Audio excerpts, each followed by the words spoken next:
नमस्ते, मैं हूं फराह खान और आप देख रहे हैं आज की ताज़ा खबर। कोरोना का खतरा लगातार तेजी से बढ़ रहा है। कोरोना के खिलाफ इस जंग में मास्क ही सबसे बड़ा हथियार है।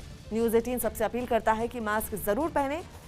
न्यूज़ 18 ने मास्क के लिए एक मुहिम भी शुरू की है, #मास्क पहनो इंडिया।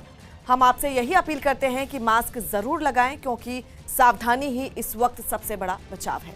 चलिए आगे बढ़ते हैं। दिल्ली में कोरोना की वजह से दिन बर दिन हालात बदतर होते जा रहे हैं। हालात ये हैं कि लोगों को अस्पतालों में बेड, दवाई और ऑक्सीजन के लिए जूझना पड़ रहा है। वहीं 24 घंटे की बात करें तो दिल्ली में रिकॉर्ड कोरोना मरीज सामने आए हैं।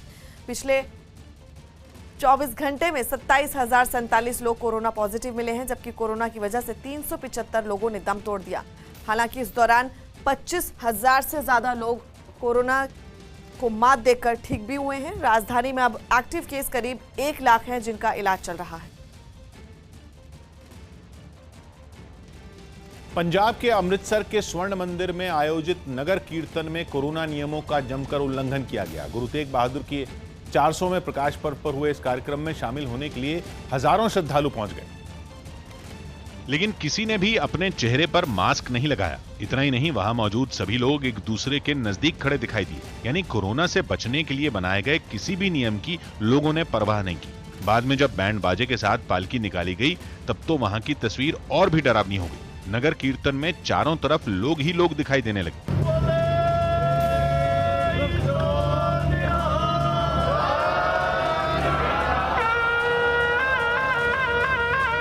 इस दौरान वहां कुछ पुलिस वाले भी नजर आए, लेकिन उन्होंने भी किसी को कोरोना नियमों की अनदेखी पर नहीं टोका।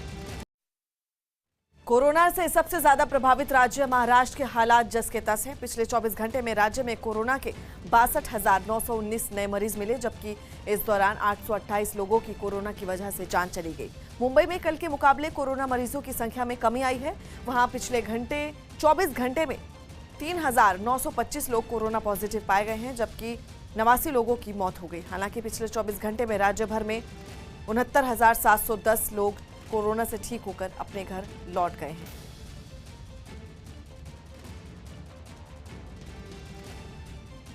गुजरात के बनासकांठा से हैरान करने वाला एक वीडियो सामने आया है। वहां एक मैरिज हॉल में बनाए गए कोरोना अस्पताल के स्वास्थ्य कर्मियों ने मरीजों का मनोरंजन किया, जिसकी कुछ तस्वीरें भी सामने आई। इनमें एक तस्वीर में कोरोना अस्पताल के कुछ डॉक्टर, नर्स और मरीज संगीत की धुन पर गरबा करते दिखे। कोरोना मरीजों की हौसला अफजाई के लिए मंच पर जैसे ही स्वास्थ्य कर्मियों ने थिरकना शुरू किया, बिस्तरों पर लेटे मरीज भी जोश से भर गए। कोरोना को भूलकर वो लोग भी अपनी अपनी जगह पर खड़े होकर डांस करने लगे। कुछ मरीज तो बिस्तर पर बैठे बैठे झूमने लगे।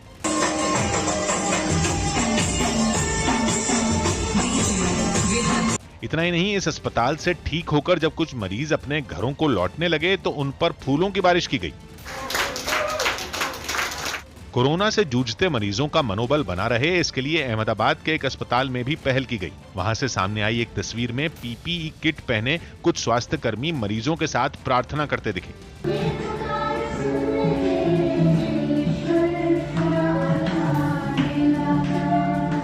अहमदाबाद के ही एक दूसरे कोरोना अस्पताल में मरीजों को पढ़ने के लिए किताबें बांटी गईं। कोरोना महामारी की रोकथाम के लिए देश भर में आज से वैक्सीनेशन का तीसरा चरण शुरू होने जा रहा है। इस चरण में 18 से 44 साल के सभी लोगों को कोरोना वैक्सीन लगाई जाएगी। इसके लिए 28 अप्रैल से रजिस्ट्रेशन शुरू हो गया था और अब तक 2.5 करोड़ से ज्यादा लोग ऑनलाइन रजिस्ट्रेशन करवा चुके हैं। लेकिन वैक्सीन की कमी की वजह से कई राज्यों में 18 से 44 साल के लोगों को इसके लिए अभी इंतजार करना पड़ेगा, क्योंकि कुछ राज्यों ने वैक्सीन नहीं मिलने की बात कहकर हाथ खड़े कर दिए हैं। तो वहीं उत्तर प्रदेश के कुछ ही जिलों में टीकाकरण होगा। योगी सरकार ने इस चरण में सिर्फ उन्हीं शहरों में वैक्सीनेशन का फैसला किया है जहां 9,000 से ज्यादा कोरोना के एक्टिव केस हैं। लखनऊ, कानपुर नगर, प्रयागराज, वाराणसी, गोरखपुर, मेरठ और बरेली में ही लोगों को वैक्सीन लगाई जाएगी।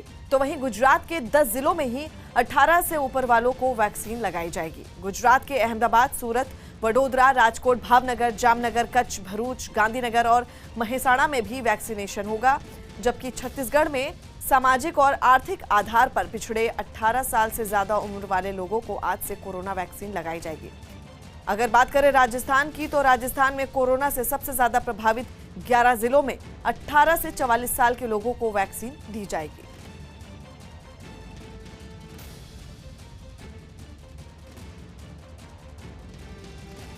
कुछ राज्यों में 18 से 44 साल के लोगों के लिए टीकाकरण का अभियान आज से शुरू नहीं हो रहा, लेकिन राहत की बात यह है कि देश के कुछ अस्पताल आज से वैक्सीन लगाने जा रहे हैं, जिनमें अपोलो अस्पताल ग्रुप भी शामिल है। अपोलो अस्पताल ग्रुप ने एक बयान में कहा है कि देश में कोरोना के खतरे को कम करने के लिए अपोलो अस्पताल ने सरकार के दिशा निर्देशों को ध्यान में रखते हुए वैक्सीन बनाने वाली कंपनियों से सीधे वैक्सीन खरीदने की पहल की है और केंद्र सरकार के दिशा निर्देशों के मुताबिक ही वैक्सीन की कीमत तय होगी। अपोलो अस्पताल की तरफ से जारी बयान में कहा गया है कि कोरोना की दूसरी लहर ने कम उम्र के लोगों को भी प्रभावित किया है। ऐसे में 18 साल की उम्र से ऊपर सभी लोगों का वैक्सीनेशन लगातार बढ़ रहे मामलों को रोकने में मदद करेगा।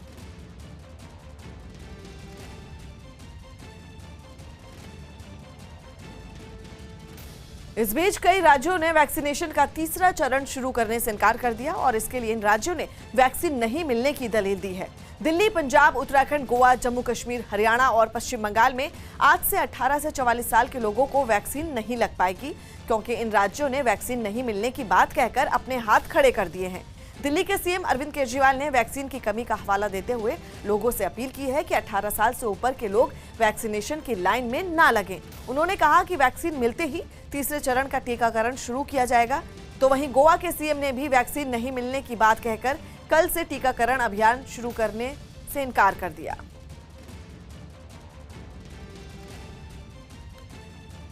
अबव 45 एज के लिए जो वैक्सीनेशन कैंप हमारे पीएचसी लेवल पे स्टार्ट है, वहाँ पे वैक्सीनेशन सभी लोगों ने लेना चाहिए।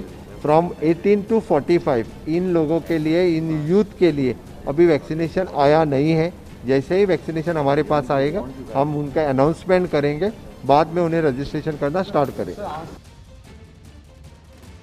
पूरी तैयारियां हैं, जैसे ही वैक्सीन आ जाती है हम काम शुरू कर देंगे। ये जो मरीज बढ़ रहे हैं इनमें 70% से ज़्यादा मरीज दिल्ली या आसपास के राज्यों के हैं। हमने एक टेंटेटिव सर्वे भी करवाया है, परंतु कोई भी आ जाएगा, हम तो हैं तो हिंदुस्तान के ना, हम तो सबको इलाज कर रहे हैं और अपनी व्यवस्थाएं और बढ़ा रहे हैं। लगातार कोरोना के महासंकट से जूझ रहे एमपी में वैक्सीन की किल्लत हो गई है, जिसकी वजह से आज 18 साल से ज्यादा उम्र के लोगों को वैक्सीन नहीं लगेगी। इस बात की जानकारी खुद सीएम शिवराज सिंह चौहान ने दी है और बताया कि कोविशील्ड और कोवैक्सीन की बुकिंग पहले से कर ली गई थी, लेकिन वैक्सीन की डोज उपलब्ध नहीं हो पाने की वजह से राज्य तक वैक्सीन नहीं पहुंची है, लिहाजा आज से अभियान शुरू नहीं हो सकेगा। हालांकि उन्होंने वैक्सीन लगाने के अभियान को जारी रखने और सभी को निःशुल्क वैक्सीन लगाने का भरोसा जताया। हम जानते हैं कि उत्पादन की भी एक सीमा है। जैसे जैसे उत्पादन होगा और हमें वैक्सीन के डोजेज मिलेंगे, वैसे वैसे हम 18 साल से ऊपर के जो हमारे नौजवान हैं उनको निःशुल्क वैक्सीन लगाने का अभियान चलाएंगे। ऑक्सीजन के लिए परेशान कोरोना मरीजों के लिए कई धार्मिक स्थलों ने मदद का हाथ बढ़ाया। इस महामारी में मरीजों की तादाद इतनी बढ़ गई है कि ऑक्सीजन के लिए हाहाकार मचा।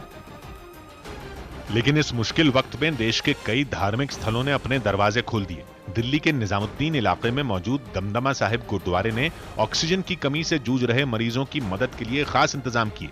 वहां शिविर लगाकर ऑक्सीजन के कई सिलेंडर रखे गए ताकि कोरोना मरीजों के पहुंचने पर उन्हें तुरंत राहत दी जा सके। हालांकि ये सुविधा वहां उन्हीं मरीजों को दी जा रही है जिनकी हालत ज्यादा गंभीर नहीं है। अगर 75 से ऊपर आपका ऑक्सीजन लेवल है तो यहाँ पर आकर आप ऑक्सीजन ले सकते हैं। गुरुद्वारे से जुड़े लोगों ने ये सुविधा उन मरीजों को भी दी जो अपनी गाड़ी से उतर नहीं सकते थे। इस मुहिम की अगुवाई कर रहे दिल्ली सिख गुरुद्वारा प्रबंधक कमेटी के अध्यक्ष मनजिंदर सिंह सिरसा कोरोना मरीजों को देखकर भावुक भी हो गए। ऐसा तो मंजर हमने कभी जिंदगी में देखा नहीं है। लोगों को सांस लेने के लिए भी सड़कों पे आना पड़ रहा है। ऑक्सीजन की किल्लत को दूर करने का यह अभियान पटना में भी चलाया गया। रेलवे स्टेशन के पास महावीर मंदिर में लोगों के लिए फ्री में ऑक्सीजन रिफिलिंग की सेवा शुरू की गई। मंदिर प्रशासन ने इसके लिए वहां कई ऑक्सीजन सिलेंडर रखे ताकि जरूरतमंद लोगों को इसकी कमी न हो। देश के कई और धार्मिक स्थलों ने भी इसी तरह की पहल की। झारखंड के पलामू में कोरोना नियमों का पालन करवाने पहुंची पुलिस को लोगों के गुस्से का सामना करना पड़ा। पुलिस वहां बाजार में रेडी लगाकर सामान बेचने वालों पर कार्रवाई करने के लिए पहुंची थी। लेकिन लोगों ने पुलिस पर मारपीट करने का आरोप लगाते हुए हंगामा शुरू कर दिया। लोगों के गुस्से के आगे पुलिस को वहां से उल्टे पांव लौटना पड़ा। भीड़ में शामिल कुछ लोगों ने पुलिस पर हमले की कोशिश भी की, लेकिन बाकी लोगों ने उन्हें रोक दिया। लोगों ने आरोप लगाया कि पुलिस ने उनके साथ बदसलूकी की और उनका सामान उठाकर फेंक दिया। सब घुस के मारा पुलिस लोग, देखिए यहाँ। बीच बाजार में बहुत देर तक हंगामा चलता रहा और फिर भीड़ के गुस्से को देखते हुए पुलिस को अपनी कार्रवाई रोकनी पड़ी। लाठी चार्ज करने के लिए प्रशासन बोला जा रहा है और कह रहा है कि दुकानदार को मारो एकदम दौड़ा के। बताया गया कि हालात सामान्य होने पर प्रशासन ने इलाके की सभी दुकानों को बंद करवा दिया। पानी ने मध्य एशिया के पड़ोसी देशों तजिकिस्तान और किर्गिस्तान को एक दूसरे के खून का प्यासा बना दिया। वैसे तो इन दोनों देशों के बीच छोटे मोटे सीमा विवाद होते रहते हैं, लेकिन इस बार बॉर्डर के पास पानी के एक जलाशय और पंपिंग स्टेशन के लिए दोनों देश ऐसे लड़े कि एक दूसरे पर गोलियां और गोला बारूद बरसा दी। इस फायरिंग में 13 लोगों की मौत भी हो गई। और सामने आई तस्वीरों को देखकर ऐसा लगा मानो किर्गिस्तान ने ताजिकिस्तान पर कूच करने के लिए अपनी बाजुएं चढ़ा ली। एक वीडियो में किर्गिस्तान के रॉकेट लॉन्चर से लदे ट्रक कतार से ताजिकिस्तान के बॉर्डर की तरफ तेजी से भागते नजर आए। वहीं किर्गिस्तान से आए एक दूसरे वीडियो में उसकी सेना का एक टैंक ताजिकिस्तान पर ताबड़तोड़ गोले दागता दिखा। उसने इतनी गोलाबारी की कि सामने धुआं ही धुआं छा गया।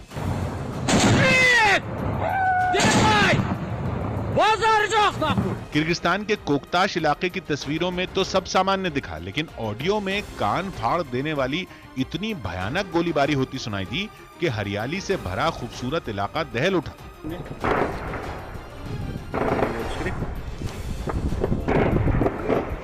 जमीन पर सेना के जवान जंग में भिड़े थे और ऊपर आसपास रहने वाले लोग गोलीबारी से डरकर छत की रेलिंग के पीछे छिपे थे। किर्गिस्तान का दावा तो यहां तक है कि ताजिकिस्तान की तरफ से होती फायरिंग की वजह से उसे अपने करीब 11,500 नागरिकों को सुरक्षित जगहों पर पहुंचाना पड़ा। हालांकि अब दोनों देशों में सीज फायर समझौता हो चुका है। हरियाणा के सोनीपत में एक दूल्हे को बिना मास्क पहने घोड़ी पर चढ़ना महंगा पड़ गया।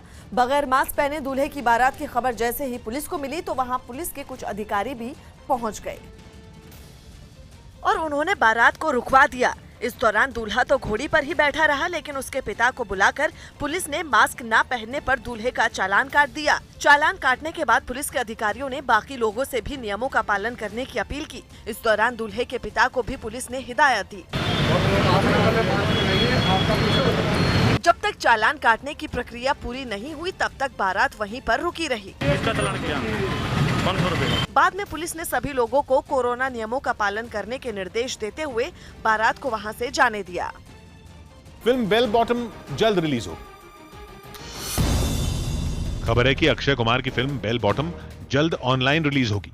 इससे पहले ये फिल्म 28 मई को सिनेमाघरों में रिलीज होने वाली थी, लेकिन मौजूदा हालात को देखते हुए इसे ऑनलाइन रिलीज करने का फैसला लिया गया। रिलीजन वाला कॉलम जो होता है उसमें हम बोल्ड और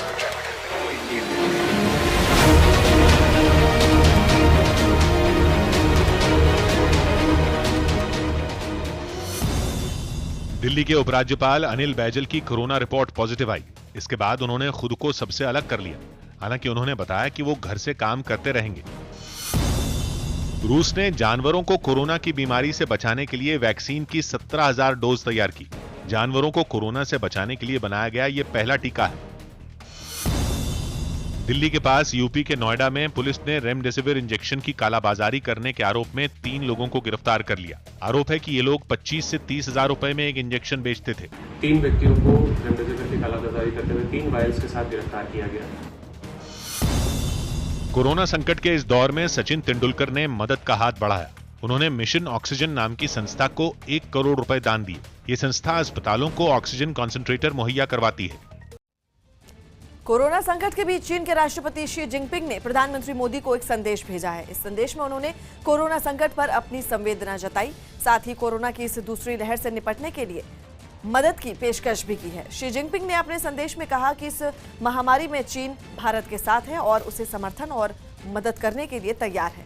चीन के विदेश मंत्री ने भारतीय विदेश मंत्री को फोन कर अपनी सहानुभूति भी जताई। इस बातचीत में दोनों विदेश मंत्रियों के बीच सप्लाई चेन और विमान सेवा जारी रखने पर चर्चा हुई।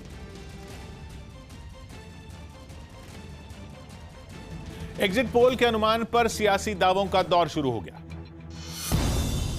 5 राज्यों के विधानसभा चुनाव के एग्जिट पोल के अनुमानों पर सियासी घमासान मच गया।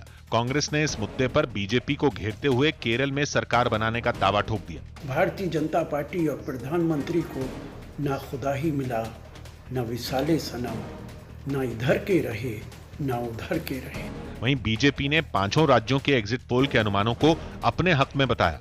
हमारा ताकत बढ़ गया है। 2 तारीख हर जगह में कमल खिलाएंगे।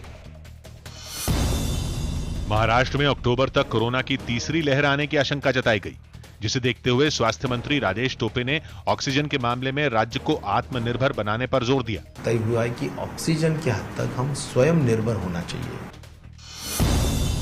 बिहार सरकार के मुख्य सचिव अरुण कुमार सिंह का पटना में कोरोना से निधन हो गया। उनके निधन पर सीएम नीतीश कुमार और आरजेडी नेता तेजस्वी यादव ने दुख जताया। दिल्ली कैपिटल्स के बल्लेबाज पृथ्वी शॉ आईपीएल में 1 ओवर में 6 चौके लगाने वाले दूसरे खिलाड़ी बन गए। उन्होंने कोलकाता के खिलाफ मैच के पहले ओवर में यह कामयाबी हासिल की। इससे पहले 1 ओवर में 6 चौके लगाने का रिकॉर्ड अजिंक्य रहाणे के नाम दर्ज था। मुंबई में कोरोना संकट के बीच साइबर अपराधी ठगी करने की फिराक में हैं। दावा किया गया कि वैक्सीन के लिए रजिस्ट्रेशन कराने के दौरान कुछ साइबर अपराधी एक्टिव हो गए और उन्होंने साइट को हैक कर लोगों के अकाउंट से जुड़ी जानकारियां हासिल करने की कोशिश की।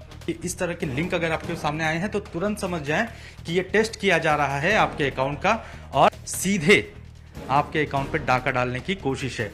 इसकी जानकारी मिलते ही मुंबई पुलिस का साइबर सेल भी हरकत में आ गया और इसकी जांच शुरू कर दी गई। ये रजिस्ट्रेशन का पोर्टल है, इसमें कोई भी पेमेंट एक्सेप्ट नहीं होती है। ये व्यूअर्स को जानने की जरूरत है।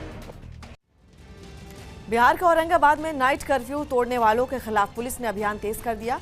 कोरोना संकट की वजह से वहां नाइट कर्फ्यू के दौरान काफी सख्ती की गई है, लेकिन उसके बाद भी कुछ लोग औरंगाबाद की सड़कों पर घूमते नजर आए। ऐसे लोगों को रोककर पुलिस ने पहले तो उन्हें समझाया और फिर सजा के तौर पर उनसे उठक बैठक लगवाई। नाइट कर्फ्यू में बिना वजह सड़क पर घूम रहे एक ऑटो वाले से भी बीच सड़क पर उठक बैठक लगवाई गई। इतना ही नहीं, जिन लोगों ने बहुत जरूरी काम की वजह से बाहर होने का हवाला दिया, उनकी पूरी पड़ताल की गई। बताया गया कि नाइट कर्फ्यू तोड़ने पर वहाँ 50 से ज्यादा गाड़ियों का चालान काटा गया और कई लोगों से जुर्माना भी वसूला गया। सब कुछ ठीक रहा तो तेलंगाना में ड्रोन से कोरोना के टीके की डिलीवरी हो सकती है। न्यूज़ 18 के संजय तिवारी की रिपोर्ट है कि उड्डयन मंत्रालय और मेडिकल क्षेत्र में रिसर्च करने वाली संस्था ICMR ने तेलंगाना को ड्रोन से वैक्सीन की डिलीवरी के ट्रायल की ट्रायल को शर्तों के साथ हरी झंडी दे दी। हालांकि राज्य को ये मंजूरी 1 साल या अगला कोई आदेश आने तक के लिए मिली है, जिसका मकसद न केवल टीके को बिना देरी किए जहां जरूरत हो वहां पहुंचाना है, बल्कि स्वास्थ्य के क्षेत्र में तकनीक का तालमेल बढ़ाना भी है। इसका एक फायदा यह भी होगा कि एक दूसरे के संपर्क में आए बिना ड्रोन से वैक्सीन की डिलीवरी हो जाएगी। यूपी के गोरखपुर में कोरोना महामारी के खात्मे के लिए महामृत्युंजय मंत्र का जाप और यज्ञ किया गया। गोरखपुर के पीपीगंज इलाके के एक मंदिर के बाहर कुछ लोगों ने ये आयोजन किया और पूरी दुनिया से कोरोना के खात्मे के लिए सभी ने हवन कुंड में आहुति डाली। इस आयोजन में उस मंदिर के पुजारी समेत इलाके के कुछ लोग भी शामिल रहे। सभी लोगों ने पूरे विधि विधान से हवन किया और भगवान से प्रार्थना की कि वो सबको कोरोना से निजात दिला दे। देश के बाकी कई राज्यों की तरह उत्तर प्रदेश भी बुरी तरह कोरोना की चपेट में घिरा हुआ है। वहाँ हर दिन हजारों लोग इस वायरस की चपेट में आ रहे हैं, जिनके अच्छे स्वास्थ्य की कामना के साथ ये यज्ञ किया गया। कोरोना के इलाज का अजीब दावा करने वाले एक याचिकाकर्ता को सुप्रीम कोर्ट जाना महंगा पड़ गया। न्यूज़ 18 के एहतशाम खान की रिपोर्ट है कि सुरेश शॉ नाम के एक आदमी ने सुप्रीम कोर्ट में एक जनहित याचिका दाखिल की और दावा किया कि उनके पास एक ऐसा फॉर्मूला है जिससे वो कोरोना को ठीक कर सकता है। अदालत में खुद अपना पक्ष रख रहा सुरेश शॉ यही नहीं रुके, बल्कि ये दलील देने लगे कि वो भारत नहीं पूरी दुनिया में इसका इलाज करना चाहते हैं। लेकिन केंद्र सरकार उनकी बात नहीं मान रही, इसलिए उसने सुप्रीम कोर्ट से केंद्र को आदेश देने की गुहार लगाई कि उनकी दवा बनाने की बात मान ली जाए। जिस पर चीफ जस्टिस ने पूछा कि उन्होंने ये दवा किस आधार पर दावा किया है, क्या वो कोई डॉक्टर हैं? तो याचिकाकर्ता ने जवाब दिया कि उसने खुद कोई रिसर्च नहीं की, बल्कि अलग अलग जगहों पर छपे रिसर्च पेपर से जानकारी जुटाकर फॉर्मूला तैयार किया। जिस पर चीफ जस्टिस भड़क गए और फटकार लगाते हुए कहा कि ऐसी वाहियात याचिका दाखिल करने और अदालत का वक्त बर्बाद करने के लिए उन पर 10 लाख का जुर्माना लगेगा। लेकिन उन्होंने गिड़गिड़ाते हुए कहा कि वो बेरोजगार हैं और उनके बैंक खाते में सिर्फ 1000 रुपए। तो चीफ जस्टिस ने याचिका खारिज करते हुए उनको 1000 रुपए जुर्माने के तौर पर जमा कराने का आदेश दिया। उत्तर प्रदेश में लाख कोशिशों के बाद भी कोरोना का संक्रमण रुकने का नाम नहीं ले रहा। पिछले 24 घंटे में राज्य में 34,626 नए मामले सामने आए हैं। राहत की बात यह है कि इस दौरान 32,494 लोगों की अस्पताल से छुट्टी हुई है। वहीं पिछले 24 घंटे में 332 लोगों की कोरोना की वजह से जान चली गई। कोरोना के बढ़ते मामलों के बाद उत्तर प्रदेश सरकार ने वीकेंड लॉकडाउन का समय भी बढ़ा दिया है। अब यूपी में वीकेंड लॉकडाउन शुक्रवार रात से मंगलवार सुबह तक लागू रहेगा।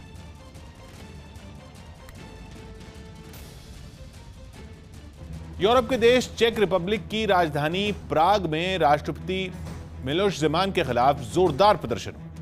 लोगों ने उन पर 2014 में हुए विस्फोट में रूस के जासूसों की कथित भूमिका के बावजूद उसका समर्थन करने का आरोप लगाया और उनके खिलाफ मोर्चा खोलते हुए हजारों की तादाद में सड़क पर उतर आए। ड्रोन कैमरे में रिकॉर्ड हुई तस्वीरों में एक चौड़ी सड़क पर अनगिनत लोग एक साथ खड़े नजर आए। इस दौरान झंडे और प्लेकार्ड पकड़े प्रदर्शनकारियों ने राष्ट्रपति ज़ेमान के खिलाफ देशद्रोह का मामला दर्ज करने की मांग की। President is acting like he is in war with his own people. राष्ट्रपति के खिलाफ गुस्सा दिखाने उतरे प्रदर्शनकारियों ने कोरोना के बढ़ते खतरे को देखते हुए सोशल डिस्टेंसिंग का पालन किया और फेस मास्क पहनकर ही प्रदर्शन में शामिल हुए। उत्तराखंड में भी कोरोना की रफ्तार नहीं थम रही। चिंता इस बात की है कि राज्य में कोरोना मरीजों की संख्या के साथ अब मौत का आंकड़ा भी तेजी से बढ़ रहा है। राज्य में पिछले 24 घंटे में 122 मरीजों की मौत हो गई है, जबकि एक दिन में 5,654 लोग कोरोना पॉजिटिव पाए गए हैं। इस दौरान 4,215 मरीजों को ठीक होने के बाद डिस्चार्ज भी किया गया है।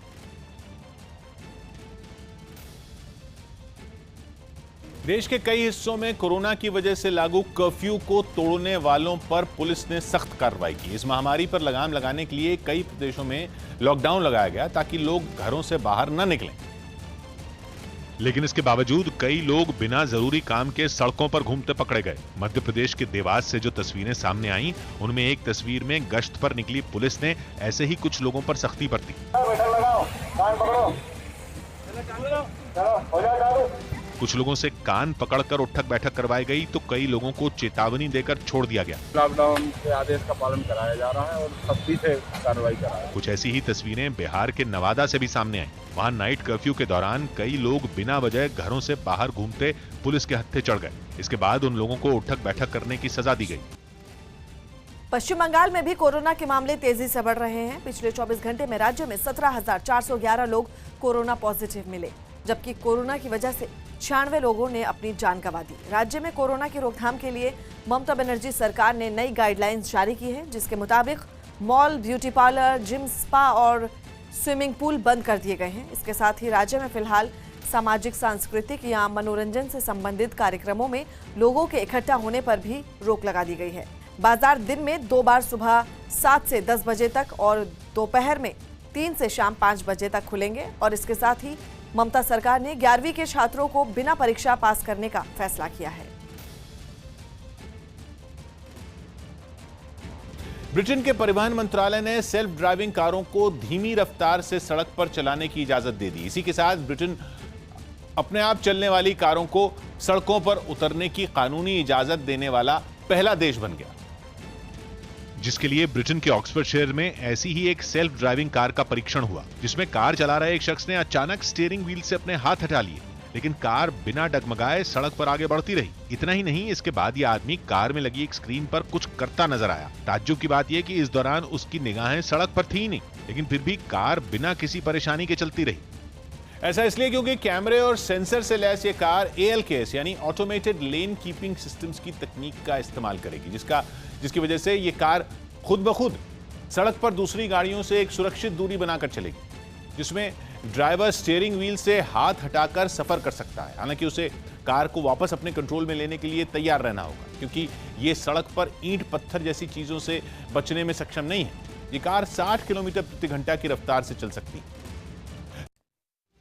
गुजरात में पिछले 24 घंटे में कोरोना के 14,605 नए मामले सामने आए, जबकि कोरोना की वजह से 173 लोगों की मौत हो गई। इस दौरान 10,180 मरीजों को डिस्चार्ज किया गया। आपको बता दें, राज्य में अब तक कोरोना की वजह से 7,183 लोग अपनी जान गंवा चुके हैं। पिछले 24 घंटे में सबसे ज्यादा मरीज अहमदाबाद में मिले हैं। अहमदाबाद में 5,449 लोग कोरोना पॉजिटिव पाए गए हैं, जबकि 23 लोगों की मौत हो गई। वहीं सूरत में 2011 नए मरीज सामने आए हैं और 23 लोगों की मौत हुई है।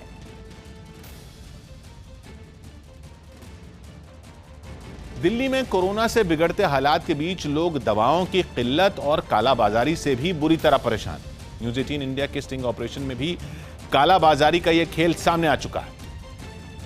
लेकिन इसके बावजूद कालाबाजारी का खेल खुलेआम जारी है। दिल्ली में दवाओं के सबसे बड़े बाजार भागीरथ पैलेस में भी कुछ यही हालात दिखे। वहां कोरोना की दवाओं के लिए जबरदस्त मारामारी दिखी। सबसे ज्यादा भीड़ तो ऑक्सीजन सिलेंडर में लगने वाले फ्लो मीटर के लिए नजर आई। आजकल लोगों में कमी आ रही है ऑक्सीजन के, लोग घरों में भी इंतजाम कर रहे हैं, तो फ्लो मीटर खरीदने के लिए किस कदर लाइन लगी हुई है आप देख सकते हैं। एक आदमी ने बताया कि 500 से 600 रुपए कीमत वाला फ्लो मीटर खुलेआम 10 से 15 गुना महंगा बेचा जा रहा है। 500-600 रुपए कीमत है, वो 5-5 हजार का ब्लैक करके खुद दुकानदार कस्टमर को दे रहा है। यही नहीं, वहाँ दवाओं के लिए भी यही हाल दिखा। पूछे जाने पर दुकानदारों ने पीछे से सप्लाई न आने की दलील दी। पीछे से स्टॉक आ नहीं रहा है, इस चक्कर में बहुत ज्यादा दुविधा में, लोग भी दुविधा में। एम्स के बाहर भी यही हाल दिखा। वहाँ कुछ लोग फ्लो मीटर की तलाश करते दिखे। पता चला कि कई जगहों पर भटकने के बाद भी उन्हें फ्लो मीटर नहीं मिला। तो सब मना कर देते हैं, नहीं नया खरीदो, अलग से ब्लैक से खरीदो, 10,000 12,000 का है। बताइए कहाँ तक क्या करें, बड़ा परेशान है। ऐसे में ब्लैक मार्केट से कई गुना ज्यादा पैसा खर्च कर दवाएं खरीदना लोगों की मजबूरी बन चुका है। राजस्थान में कोरोना की रफ्तार लगातार बढ़ रही है। पिछले 24 घंटे में 17,155 नए कोरोना मरीज मिले, जबकि इस दौरान कोरोना की वजह से 155 लोगों की मौत हो गई। फिलहाल राज्य में एक्टिव केसों की संख्या 1,76,485 है। राज्य में सबसे ज्यादा कोरोना मरीज जयपुर में मिले, जिनकी संख्या 3,606 है, जबकि जयपुर में कोरोना ने 40 लोगों की जान ले ली। वहीं जोधपुर में 2,349 कोरोना मरीज सामने आए हैं और 38 लोगों की मौत हो गई। दिल्ली पुलिस ने ऑक्सीजन सिलेंडर अस्पताल पहुंचाने में मदद की। दिल्ली पुलिस ने ग्रीन कॉरिडोर बनाकर बुराड़ी इलाके के सरकारी अस्पताल तक ऑक्सीजन सिलेंडर पहुंचवाए। लुधियाना पुलिस ने अपील की कि लोग दूसरे शहरों से अपने दोस्तों और रिश्तेदारों को कोरोना का इलाज करवाने के लिए न बुलाएं। पुलिस ने दलील दी कि लुधियाना के अस्पतालों में बेड पहले से ही भरे हुए हैं। ऐसे में दूसरे शहरों से आए मरीजों की वजह से हालात बिगड़ सकते हैं। सूरत की अदालत ने रेमडेसिविर इंजेक्शन की कालाबाजारी के आरोपी 2 डॉक्टरों को जमानत दे दी। कोर्ट ने दोनों को 15 दिनों तक कोविड वार्ड में ड्यूटी करने की शर्त पर यह जमानत दी। इसके बाद दोनों आरोपी डॉक्टरों को वहां के एक सरकारी अस्पताल में मरीजों के इलाज के लिए भेज दिया गया। भोपाल में एक आदमी ने लोगों की मदद के लिए अपने ऑटो में ऑक्सीजन सिलेंडर लगवा लिया। बताया गया कि वो इस ऑटो में कोरोना मरीजों को मुफ्त में अस्पताल लेकर जाता है। एम्बुलेंस मिलती है तो मुझे फोन लगाइए। भोपाल के अंदर मैं आपके लिए खिदमत के लिए, आपकी सेवा के लिए हमेशा तैयार हूँ। दिल्ली पुलिस की क्राइम ब्रांच ने उत्तराखंड के कोटद्वार से नकली रेमडेसिविर बनाने वाले एक गिरोह को पकड़ने का दावा किया। जानकारी मिलने पर दिल्ली पुलिस की टीम ने कोटद्वार की उस फैक्ट्री में छापेमारी भी की। नकली लाइफ सेविंग ड्रग रेमडेसिविर बनाते थे, उनको अरेस्ट किया है। हालांकि उत्तराखंड पुलिस ने दिल्ली पुलिस के इस दावे को नकार दिया। यहाँ अभी तक कोई ना हमारी बरामदगी किसी तरह की हुई है और ना ही किसी तरह का इन्वॉल्वमेंट, लेबलिंग वगैरह यहाँ कुछ भी नहीं हुआ है। बड़ी खबर गुजरात के भरूच से। वहां एक कोविड अस्पताल में आग लगने से 12 मरीजों समेत 14 लोगों की मौत हो गई। बताया गया कि शॉर्ट सर्किट की वजह से अस्पताल के आईसीयू वार्ड में आग लग गई। उस समय वार्ड में 78 मरीज भर्ती थे। आग लगने की जानकारी मिलते ही दमकल कर्मी वहां पहुंचे और काफी कोशिशों के बाद आग पर काबू पाया गया, लेकिन इस आग में झुलसकर 12 मरीज और 2 नर्सों की मौत हो गई। वहीं बाकी मरीजों को दूसरे अस्पताल में भर्ती करवा दिया गया है।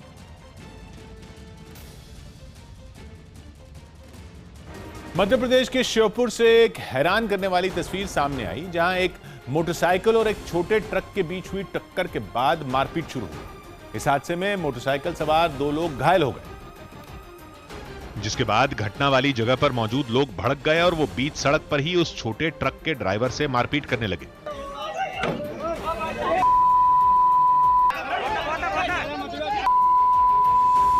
इससे पहले गुस्साए लोगों ने उस ड्राइवर को गाड़ी से उतारने की काफी कोशिश की, लेकिन वो उसे उतार नहीं सके। कुछ लोग तो उसे पीटने के लिए गाड़ी के अंदर भी घुस गए। सामने आई एक तस्वीर में वहां एक पुलिस वाला दिखा जो बीच बचाव कर रहा था। लेकिन भीड़ इतनी ज्यादा थी कि उसकी एक नहीं चली और लोग कुछ देर तक उस ड्राइवर को बुरी तरह पीटते रहे। यूपी के बुलंदशहर में सड़क हादसे में 6 लोगों की मौत हो गई। यह हादसा तब हुआ जब एक कार सामने से आ रही बस से टकरा गई।